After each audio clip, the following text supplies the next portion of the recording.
नमस्कार विद्यार्थी मित्रांनो. इयत्ता 8वी विषय बालभारती, कविता 12वी गोधडी. कवी डॉक्टर कैलास दौंड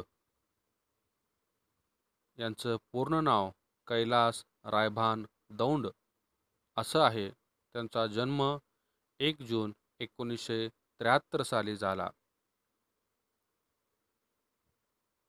डॉक्टर कैलास दौंड यांचा आपण थोडक्यात परिचय करून घेऊयात. मराठी ग्रामीण कादंबरीकार, ग्रामजीवनातील वास्तवाचे चित्रण करणारे लेखक, कवी म्हणून प्रसिद्ध. त्यांच्या पानधुई व कापूसकाळ या कादंबऱ्या, उसाच्या कविता, वसान, भोग सरुदे उन्हाचा, अंधाराचा गाव माझा हे कविता संग्रह, एका सुगीची अखेर हा कथासंग्रह, तरोळीचं पाणी हा ललित लेख संग्रह इत्यादी लेखन प्रसिद्ध. लेखनासाठी 25हून अधिक साहित्य पुरस्कारांनी सन्मानित अशी त्यांची ख्याती आहे. प्रस्तुत कवितेचं शीर्षक गोधडी आहे. डॉक्टर कैलास दौंड यांच्या मते गोधडी या शब्दाचा अर्थ हिंदीमधील गोद हा शब्द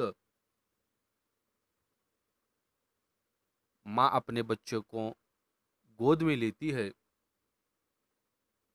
यापासून गोधडी हा शब्द तयार झाला असावा असं कैलास दौंड यांचं मत आहे. प्रस्तुत कवितेमध्ये मांडलेला आशय काय आहे तो आता आपण अभ्यासणार आहोत. गोधडी, गोधडी म्हणजेच वाकळ. गोधडी या शब्दाला वाकळ हा देखील शब्द आहे.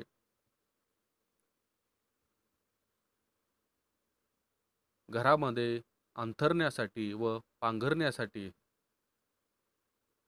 घरामधील जे टाकाऊ वस्त्र आहेत, जे विना वापरातील वस्त्र आहेत, हे सर्व एकत्रितरित्या शिवून जे वस्त्र बनवलं जातं त्याला गोधडी असं म्हटलं जातं. गोधडी ही एक दुर्मिळ होत चाललेली गोष्ट आहे. ग्रामीण भागामध्ये पूर्वीच्या काळी सर्रास प्रत्येक घरामध्ये आपल्याला ही गोधडी दिसून यायची. मात्र काळाच्या ओघामध्ये ही गोधडी दुर्मिळ होत चाललेली आहे. मात्र आज देखील आपल्याला काही घरामध्ये ही गोधडी दिसून येते. ही गोधडी म्हणजे केवळ पांघरून नव्हे तर दारिद्र्याने पोळलेल्या जगण्यावर फुंकर घालणाऱ्या प्रेमाचा, मायेचा स्पर्श होय. गोधडी हे आई वडिलांच्या कष्टमय जीवनाचे प्रतीक आहे. गोधडीच्या रूपाने कौटुंबिक नात्यामधील आठवणींचा गोफ विणला आहे. याविषयीचे भावस्पर्शी चित्रण प्रस्तुत कवितेतून कवीने केले आहे. प्रस्तुत कविता उसाच्या कविता या काव्यसंग्रहातून घेतली आहे.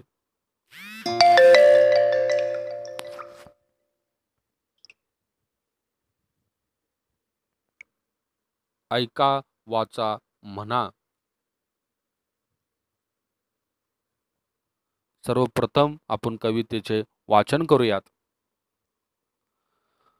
गोधडी म्हणजेच नसतो फक्त चिंध्यांचा बोचका, गोधडी म्हणजेच नसतो फक्त चिंध्यांचा बोचका, गोधडी म्हणजेच गोधडी असते, मायेलाही मिळणारी ऊब असते.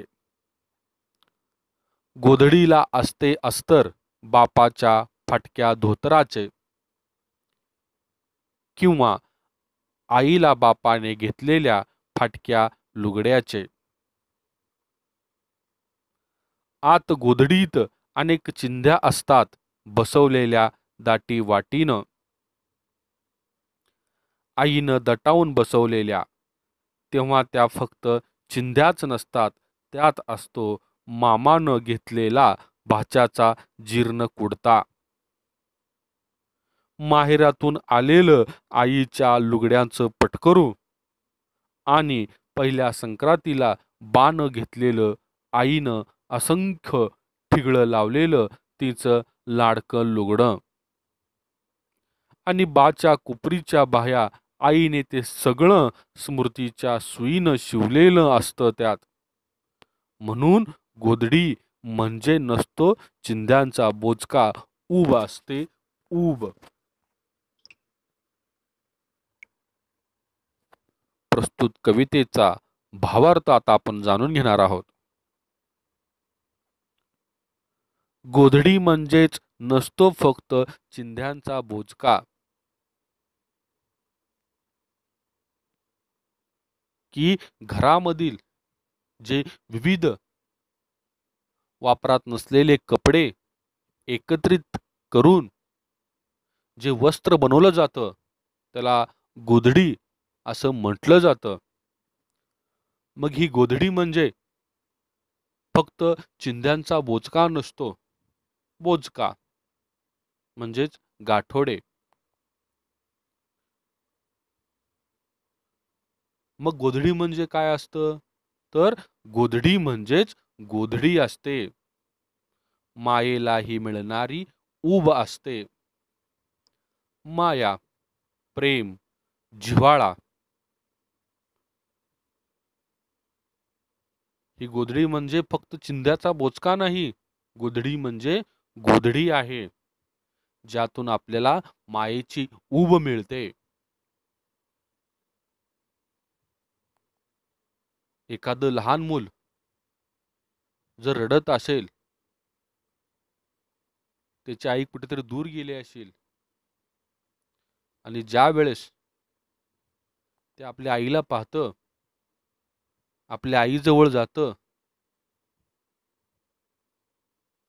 त्याला आपल्या आईचा स्पर्श होतो, त्याला आपल्या आईची ऊब मिळते, त्यावेळेस ते मूल शांत होतं. त्या मुलाला मायेची ऊब मिळते. त्याच पद्धतीनं या गोधडीच्या माध्यमातून मायेची ऊब मिळते. या गोधडीमध्ये प्रेम मिळतो, जिव्हाळा मिळतो. अशा पद्धतीचं हे वस्त्र आहे. गोधडीला असते अस्तर बापाच्या फाटक्या धोतराचे. अस्तर, एखादा कपडा शिवताना आतमध्ये लावलं जाणारं दुसरं कापड. तरी गोधडी तयार करत असताना कोणकोणत्या वस्त्राचा वापर केला जातो, कोणकोणतं अस्तर या गोधडीला लावलं जातं, याविषयी कवी म्हणतात की गोधडीला असते अस्तर बापाच्या फाटक्या धोतराचे. ग्रामीण भागामधील पेहराव आपल्याला सर्वांना माहीत आहे की ग्रामीण भागामधील काही लोक फेटा परिधान करतात, शर्ट घालतात, आणि त्याखाली धोतर हे नेसतात, परिधान करतात. आज देखील ग्रामीण भागामधील जे वृद्ध लोक आहेत, जे आजोबा आहेत, ते धोतर हे वस्त्र परिधान करतात. मग ह्या गोधडीला बापाच्या फाटक्या धोतराचे अस्तर लावलं जातं. जे धोतर आता खूप जुनं झालेलं आहे.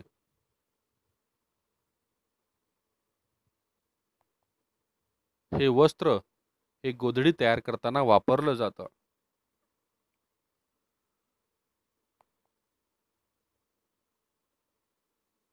किंवा आईला बापाने घेतलेल्या फाटक्या लुगड्याचे. त्याचबरोबर आईला बापाने जे लुगडं, जी साडी भेट दिली होती, जी आता खूप जुनी झालेली आहे, या साडीचा देखील, या लुगड्याचा देखील ही गोधडी तयार करताना वापर केला जातो. अस्तर म्हणून बापाचं फाटकं धोतर आणि आईची फाटकी साडी, फाटकं लुगडं हे गोधडी तयार करताना त्या ठिकाणी ह्या वस्त्रांचा वापर केला जातो. आत गोधडीत अनेक चिंध्या असतात. चिंध्या, कपड्याचे छोटे छोटे तुकडे या गोधडीच्या आतमध्ये उब मिळण्यासाठी, गोधडी मऊ होण्यासाठी या गोधडीमध्ये अनेक चिंध्या भरल्या जातात. अनेक चिंध्याचा या गोधडी तयार करताना वापर केला जातो. गोधडीत अनेक चिंध्या असतात बसलेल्या दाटी वाटीनं, आणि या चिंध्या बळजबरीनं, जबरदस्तीनं, दाटी वाटीनं गर्दी करून या गोधडी तयार करताना या चिंध्यांचा वापर केला जातो. आईने दटावून बसवलेल्या तेव्हा त्या फक्त चिंध्याच नसतात, त्यात असतो मामानं घेतलेला भाच्याचा जीर्ण कुडता. आणि ही गोधडी तयार करण्याचं काम आपली आई, आपली आजी ही फावल्या वेळेमध्ये, रिकाम्या वेळेमध्ये करत असते.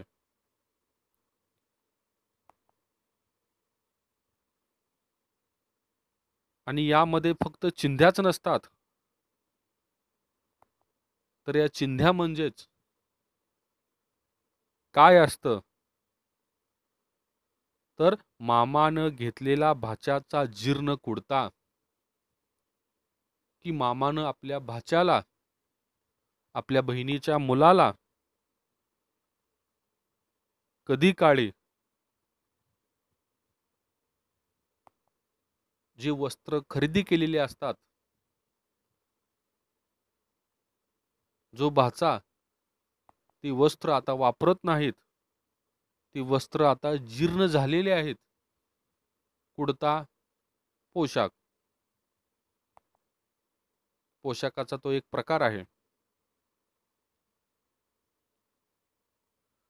आणि मामानं घेतलेला भाच्याचा जीर्ण कुडता, जीर्ण खूप जुना झालेला, आणि गोधडी तयार करताना या भाच्याच्या जीर्ण कुडत्याचा त्या ठिकाणी समावेश केला जातो. त्याचबरोबर आणखीन काय असतं, माहेरातून आलेलं आईच्या लुगड्याचं पटकरू,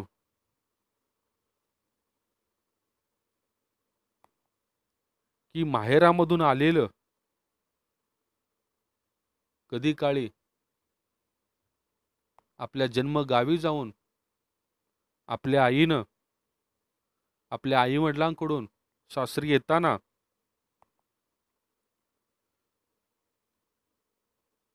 एखादं लुगडं, साडी घेऊन आलेली असते, आणि ती आता जीर्ण झालेली आहे, ती जुनी झालेली आहे, तर तिला न फेकून देता त्या ठिकाणी ही गोधडी तयार करताना या लुगड्याचं पटकरू त्या ठिकाणी वापरलं जातं. आणि पहिल्या संक्रांतीला बाण घेतलेलं, आईनं असंख्य ठिगळे लावलेलं तिचं लाडकं लुगडं, आणि कधी काळी लग्नानंतर आपल्या वडिलांनी आपल्या आईला पहिल्या संक्रांतीची भेट म्हणून जी साडी दिलेली होती, ती साडी, ते लुगडं असंख्य ठिगळं लावून दारिद्र्यामुळं, गरिबीमुळं त्या ठिकाणी ते परत परत शिवून आईनं आजपर्यंत ते परिधान केलेलं होतं. मात्र ते खूप जीर्ण झाल्यामुळं, ते खूप जुनं झाल्यामुळं त्या ठिकाणी आईनं आता त्या लुगड्याचा, त्या साडीचा वापर आता गोधडी तयार करण्यासाठी केलेला आहे. त्याचबरोबर बाच्या कोपरीच्या बाह्या आईनं ते सगळं स्मृतीच्या सुईनं शिवलेलं असतं. त्यात स्वतःचं असंख्य ठिगळं लावलेलं लुगडं, त्याचबरोबर आपल्या पतीच्या शर्टाच्या बाह्या या देखील गोधडी तयार करताना आईनं आपल्या स्मृतीच्या सुईनं, आठवणीच्या सुईनं हे सर्व वस्त्र एकत्रित केलेले आहेत. एकत्रित करून ते शिवलेले आहेत. यातून